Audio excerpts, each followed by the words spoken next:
Yes, i dag vil jeg bevise disse to sætninger, hvordan vi finder fremskrivningsfaktoren og hvordan vi finder begyndelsesværdien. Og hvis vi starter med fremskrivningsfaktoren, så har vi en formel, der hedder a lige med x2 minus x1 under rod af y2 divideret med y1. Og hvis vi starter med at finde ud af, hvordan vi kan bevise det, så starter vi med at tage vores almindelige forskrift, som hedder f af x lige med begyndelsesværdien gange fremskrivningsfaktoren opløftet i x, og her nu kalder vi den x1. Da vi så sætter den ind i forskriften, så hedder den y1 lige med b gange a x opløftet i x1, og så y2 lige med b gange a opløftet i x2, og her har vi faktisk to andengradsligninger, eller andengradsligning. Vi dividerer så y'erne, så siger vi y2 divideret med y1, og det er så det samme som b gange a opløftet i x2 divideret med b gange a opløftet i x1. Yes. Vi gør så, at b'erne går ud med hinanden, og det kommer så til at hedde a x opløftet i x2 divideret med a opløftet i x1. Vi bruger så vores potensrettende regler, der vi dividerer. Så siger vi a opløftet i x2 minus x1, og det er så lige med vores y2 divideret med y1.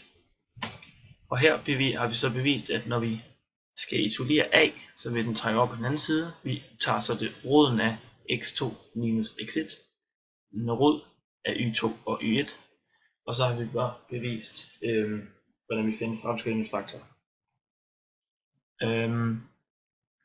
Begyndelsesværdien er meget nemmere at finde, efter vi har fundet a.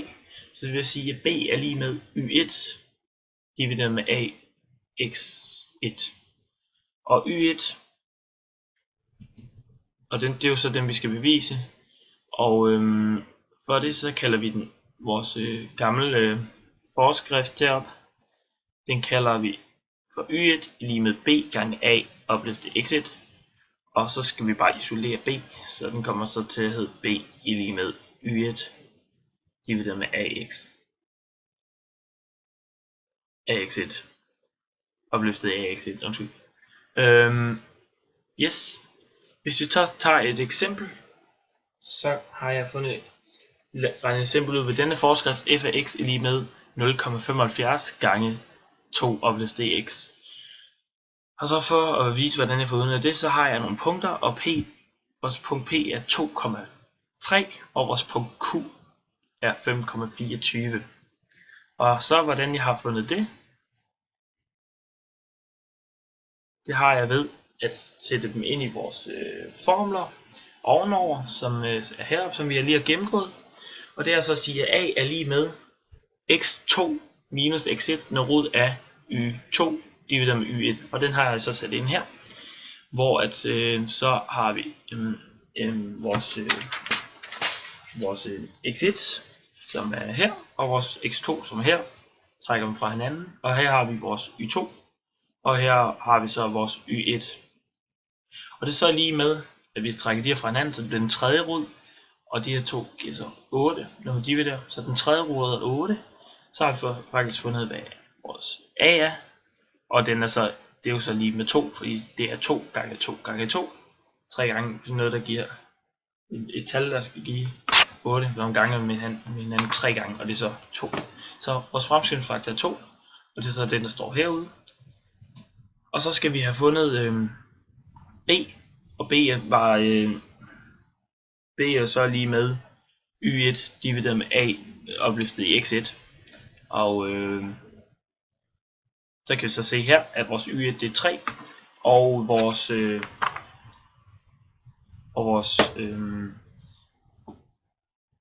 a opløftet i x1, altså 2 op i anden.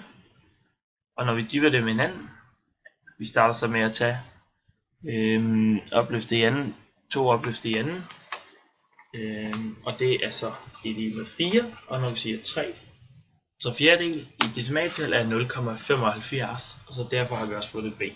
Så her stemmer det overens med vores forskrift, at b er 0,75 og a er 2.